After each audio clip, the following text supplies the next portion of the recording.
रामायण। मैं काल हूं। हनुमान विशाल समुद्र को पार कर रहे थे, तभी भयानक सुरसा उनके मार्ग में आ गई। उसका विशाल मुंह देखकर हनुमान भी चकित थे। वो हनुमान को अपना भोजन बनाने को गरजी, किंतु सच तो ये था कि देवताओं ने हनुमान की शक्ति परीक्षा के लिए उसे भेजा था। वो हनुमान पर झपटी, पर हनुमान शांत ही रहे और उन्होंने सुरसा से प्रार्थना की। देखो, मैं श्री राम का सेवक हूं और उनके कार्य के लिए लंका जा रहा हूं। यदि तुम मुझे खा जाओगे तो मैं प्रभु का कार्य कैसे पूर्ण कर सकूंगा? कौन राम कैसा कार्य? मुझे भूख लगी है, तुझे खाऊंगी। हाँ हाँ, तुम मुझे अवश्य खा जाना। मैं तो थोड़ा समय चाहता हूँ। सीता माता की सूचना प्रभु श्री राम को देकर मैं तुम्हारा आहार बनने के लिए स्वयं आ जाऊंगा। नहीं, पर मैं प्रतीक्षा नहीं कर सकती। मैं तुझे अभी इसी समय खाऊंगी। अरे, इतना बड़ा मुंह क्यों खोल रही हो? हा? निगल जाऊंगी तुझे पूरा का पूरा। अच्छा, तो ठीक है, निगल सको तो निगल लो। जय श्री राम।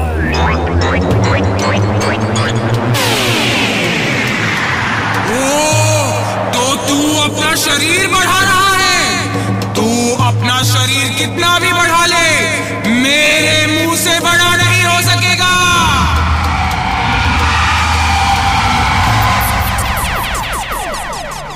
जस जस सुरसा बदनु बढ़ावा, तासु दुगुन कपि रूप दिखावा। सतयोजन तेहि आनन कीन्हा, अति लघु रूप पवन सुत लीन्हा। अरे, ये तो अब छोटा ही होता जा रहा है। अरे अरे अरे, अरे कहाँ देख रही हो माते? मैं तो यहाँ हूँ, आपके मुंह में। ओ, तू तो अपने शरीर को छोटा करके मेरे मुंह से ही निकल गया। क्या करता, मेरे पास कोई उपाय ही नहीं था माते।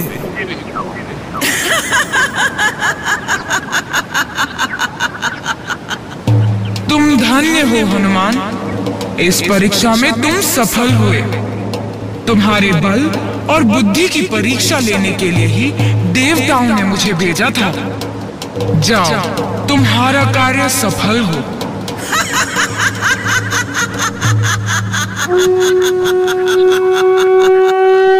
जय श्री राम।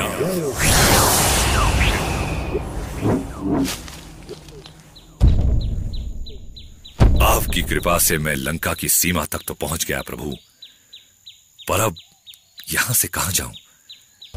यहां तो रास्ता ही नहीं दिखाई दे रहा है। ओह, तो ये है नगर द्वार।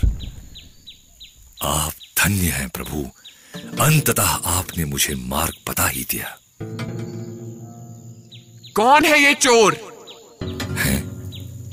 कौन है जो मुझे देख रहा है? मैं यहाँ की रक्षक हूँ, लंकिनी।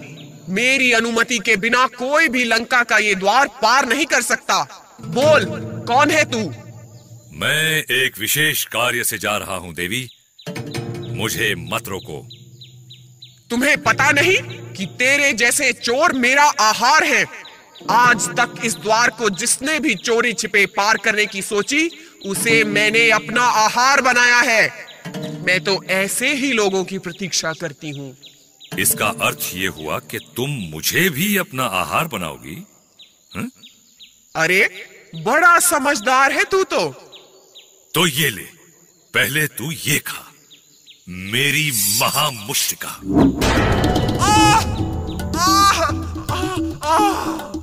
चमत्कार है प्रभु, एक ही घूसे में लुढ़क गई। इससे अधिक कठिनाई तो नारियल तोड़ने में होती है। अरे बाप रे, तू तो बड़ा शक्तिशाली है। ऐसा बलि तो मैंने आज तक नहीं देखा। मुझे क्षमा करना, मैं तुझे पहचान नहीं सकी। अब तो मेरे प्राण निकलने वाले हैं, पर मरने के पहले मैं ये बताना चाहती हूँ कि रावण के अंत का समय आ गया है। अब तू जा और अपना कार्य सिद्ध कर। जय श्री राम। हनुमान के एक ही प्रहार से लंकनी के प्राण निकल गए। हनुमान श्री राम का स्मरण करके आगे बढ़े। नगर की सुंदरता देखकर वो चकित हो गए। इतना सुंदर नगर उन्होंने कभी नहीं देखा। जगह जगह सैनिक खड़े थे। नदी और झरनों के बीच कहीं सोने के कलश सजे थे तो कहीं सोने की मूर्तियां, जिसके बीच में से जाने वाले रास्ते रुपहले सर्पों से दिखते थे। भैया, अभी तक वानर राज सुग्रीव के सैनिकों ने कोई सूचना नहीं दी। पता नहीं क्या होगा। लंका पहुंचना और सीता को ढूंढना इतना सरल नहीं है लक्ष्मण। इससे अच्छा तो ये होता कि मैं ही भाभी का पता लगाने जाता। हम कहां कहां जाते लक्ष्मण? अभी तक तो हम उन्हें ढूंढते ही रहे। प्रभु श्री राम की जय हो। क्या सूचना है वानरराज? पूर्व दिशा से हमारे सैनिक लौट आए हैं श्री राम, पर देवी सीता का कोई पता नहीं चला। दक्षिण दिशा में जो सैनिक गए थे उनकी क्या सूचना है? दक्षिण दिशा में जो सैनिक और वानरवीर गए हैं उनका नेतृत्व तो युवराज अंगद कर रहे हैं। उनसे अभी तक कोई सूचना नहीं मिली है प्रभु। पर चिंता की कोई बात नहीं। मुझे पूरा विश्वास है कि दक्षिण से अवश्य कोई सूचना आएगी।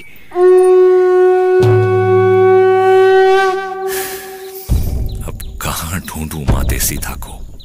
कोना कोना तो छान मारा। रावण ने कहां रखा होगा उन्हें? अब मैं क्या करूं, कहां जाऊं? यहां तो कोई ऐसा भी नहीं है जिससे कोई सहायता मांगू। हे प्रभु, 100 योजन समुद्र लांघने का क्या यही परिणाम है? यदि माते का पता लगाए बिना लौट आऊं तो क्या मुंह दिखाऊंगा आपको मैं? मेरी लाज रखिए प्रभु, लाज रखिए। श्री राम जय राम, जय जय राम। श्री राम जय राम, जय जय राम। श्री राम जय राम, जय जय राम। ये क्या? राक्षसों की इस लंका में प्रभु श्री राम के नाम का जाप? ये मेरा भ्रम तो नहीं? यहां कौन हो सकता है प्रभु का नाम लेने वाला? स्वर तो इसी घर से सुनाई पड़ रहे हैं, पर यह तो राजमहल है। कहीं कोई मेरे साथ छल तो नहीं कर रहा?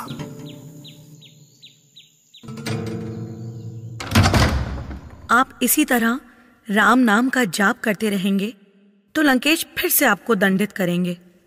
पुण्य कार्य के लिए कोई किसी को दंडित करे तो वो स्वयं पाप का भागी होगा शर्मा।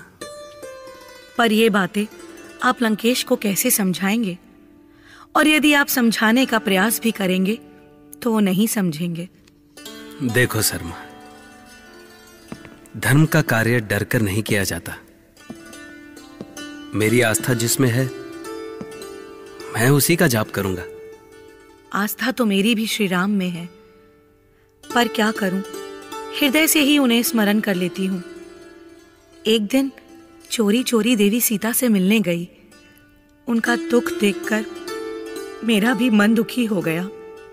मैंने तो खुलकर इस कृत्य के लिए लंकेश का विरोध किया है और भविष्य में भी करता रहूंगा। कहीं वो हमें लंका से निष्कासित ना कर दें। ऐसा हुआ तो हम कहां जाएंगे? कहीं भी जाएं, पर मैं लंकेश के डर से सत्य और धर्म का मार्ग नहीं छोड़ सकता शर्मा। मुझसे यह अन्याय सहन नहीं होता और मैं मरते दम तक धर्म की ही बात करूंगा। आप चाहे जो भी कर लें, पर लंकेश नहीं बदल सकता। मुझे तो कभी कभी भय होता है कि वो देवी सीता का वध न कर दे। यदि वो ऐसा करते हैं तो उसी दिन उनका अंत सुनिश्चित हो जाएगा। और देखना, जिस दिन वो देवी सीता को उनकी इच्छा के विरुद्ध अशोक वाटिका से महल में ले आएंगे, उसी दिन उनके इस साम्राज्य का विनाश हो जाएगा। ओ, ये तो सचमुच प्रभु के भक्त हैं। इनकी बातों से तो लग रहा है कि माते सीता अशोक वाटिका में है, किंतु ये वाटिका है कहां? ये स्त्रियां कहां जा रही हैं? मुझे इनके पीछे जाना चाहिए। हो सकता है वाटिका में ही जा रही हूं। हनुमान स्त्रियों का पीछा करते हुए एक वाटिका में पहुंचे। उन स्त्रियों की बातों से स्पष्ट हो गया था कि वो ही अशोक वाटिका है। अब समस्या थी देवी सीता को पहचानने की। वाटिका के एकांत में एक स्त्री के पीले वस्त्र और रो रो कर सूजी आंखें देखकर हनुमान को पहचानने में देर नहीं लगी कि ये और कोई नहीं, स्वयं माता सीता ही है। वो एक पेड़ की डाल पर छिप कर बैठे। देखी पवन सुत मन मुस्काए और मन ही मन कीन्ही प्रणामा। कृष्ण सिया खुली रही बेनी, कृष्ण सिया खुली रही बेनी। बार बार ले रघुपति नामा। रामायण